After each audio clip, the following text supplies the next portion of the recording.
everyone, my name is Chloe, and some of you may know last year I decided to start documenting our homeschooling journey. So we have decided to homeschool our girls at least as long as it works for us. And as a first-year homeschooler, it is so overwhelming. There are so many curriculum choices, so many moms and dads here on YouTube that seem to have it all together. And so I wanted to document it just so you guys could follow along with our journey, to know that it's okay to be so confused and to not know and to do a lot of silly things as you try to figure it out. So today we are about to start our second year, which is sort of a joke because we have a 5-year-old, a 3-year-old, and an almost 1-year-old. And we started homeschooling last August, and about 10 days before my third daughter was born, and she was born 2 months early. And so our whole life was kind of in a turmoil. And so last year's school looked very informal, very, very, very informal, very student-led, very just casual. And so I feel like I've gotten some kinks worked out, but we have an interesting dynamic going on now where my 3-year-old is really, really wanting to participate. And so this year I'm going to be attempting to school both my 5-year-old and my 3-year-old in a way that works for all of us, but is still within my values. So let's talk. So my 5-year-old, she is just one of those kids who, she's an old soul. She loves school. She's natural, it's very natural to her. And so she is in first grade in both language arts and math. And we will talk about that in another video.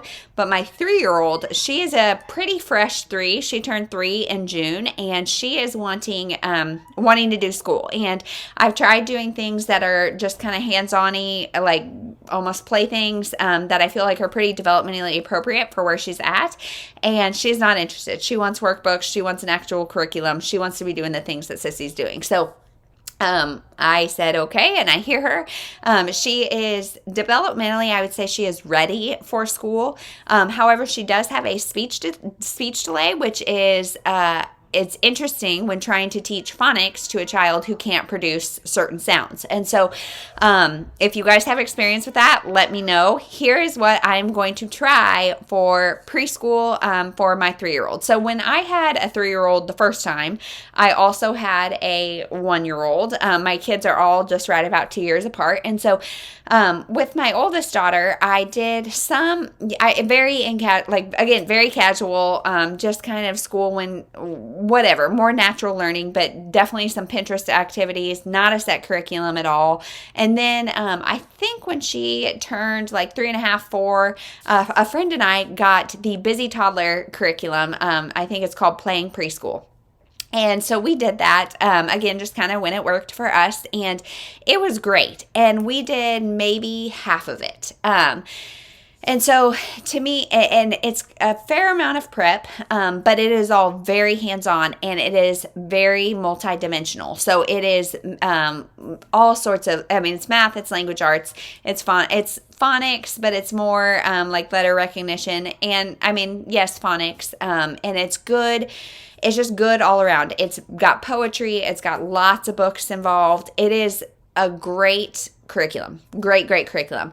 But I remember it got a little bit repetitive, and like I said, it was a fair amount of prep work. And so when thinking about it for my 3-year-old now, I was like, I don't think I want to do that. I think that just sounds like a little bit more than I can juggle right now. And again, we didn't even finish it with my other 3-year-old, my 5-year-old who was then a 3-year-old. And so I was like, maybe let's explore other options. So what she really wanted, my 3-year-old really wanted, is The Good and the Beautiful, because this is what my older daughter does. And so I bought this preschool course book, which is great, and we are loving it. We have started it, and it starts with just letter recognition. It is very workbook. There is a couple other components that go with it. There is practice letter sheets, and then there are some games that go with it.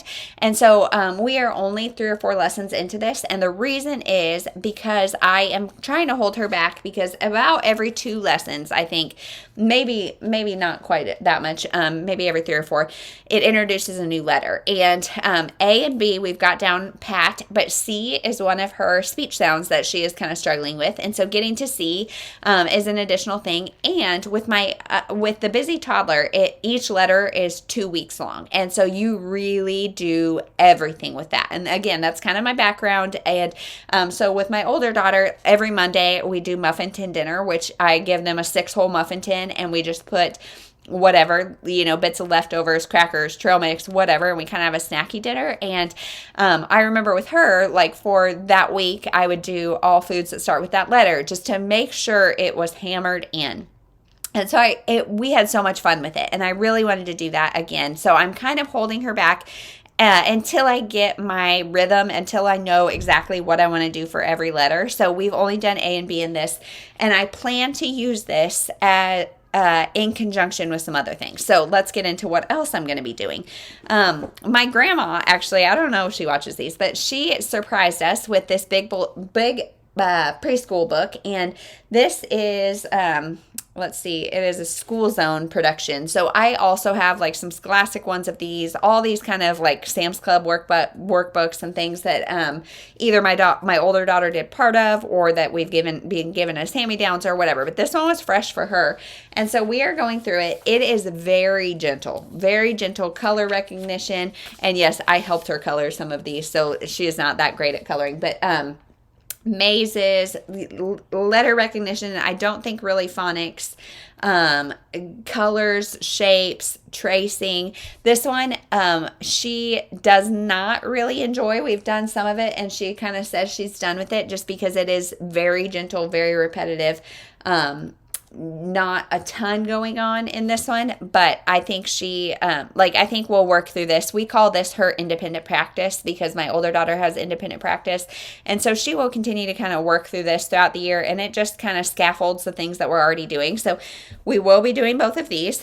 And then she also wants a handwriting book, just like my other daughter. So this is the Good and Beautiful's pre-writing. And you can see it's really more just kind of tracing and following paths and doodles. It's called, I thought doodles and pre-writing. So, she again can work on this pretty independently, and it is just tracing and getting her used to her pencil grip and that kind of stuff.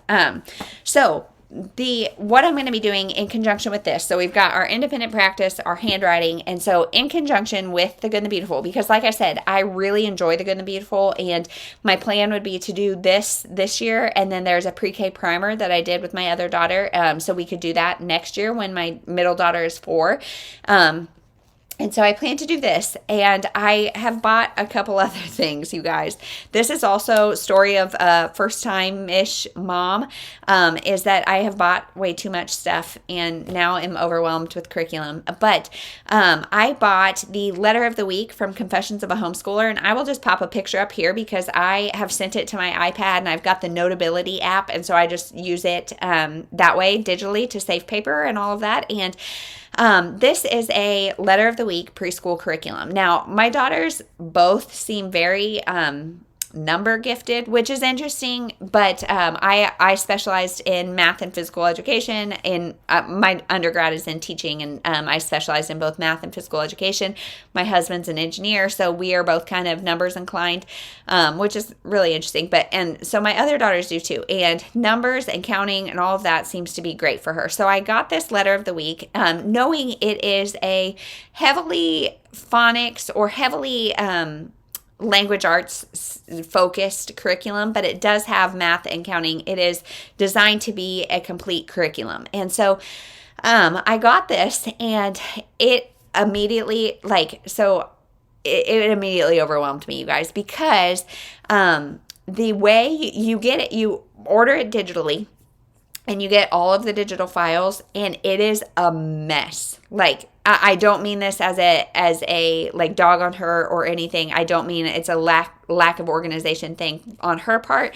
It just means there are 1,000 files and things that you have to figure out, like, what am I looking at and how do I do this? And she does give you lesson plans and ways to do it, but you definitely have to sit down and think about it. And so I have done A and B in that, and it goes in the order of vowels and then B, C, D, E, or B, C, D, it does the vowels and then the consonants in order.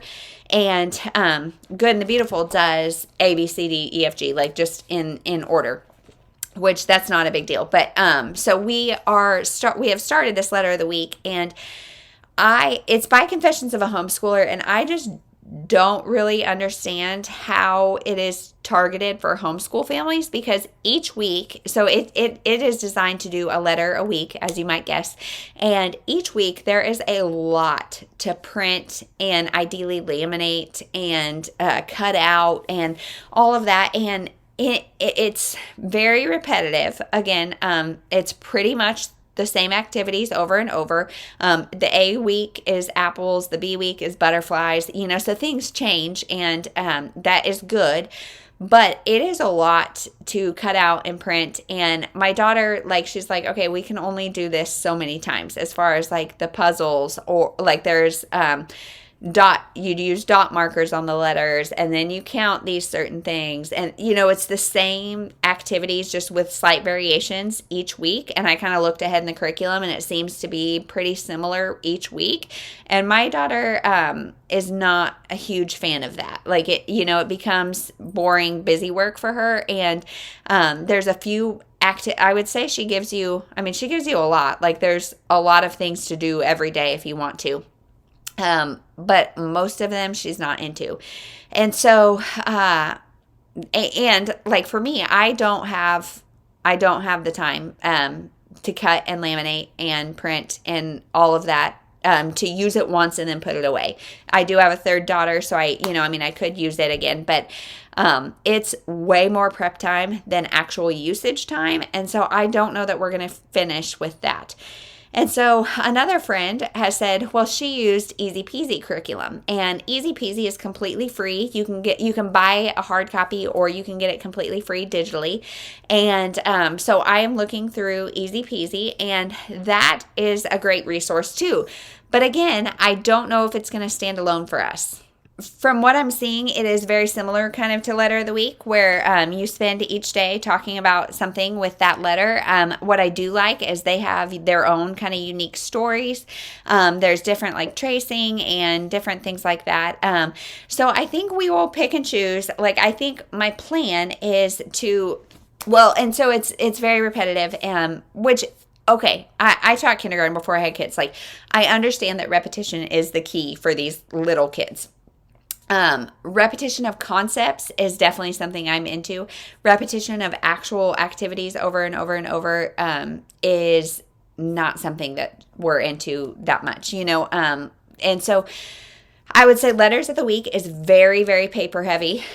Easy Peasy is a little bit less, and then Busy Toddler is almost no paper pencil work, and it's almost all hands-on.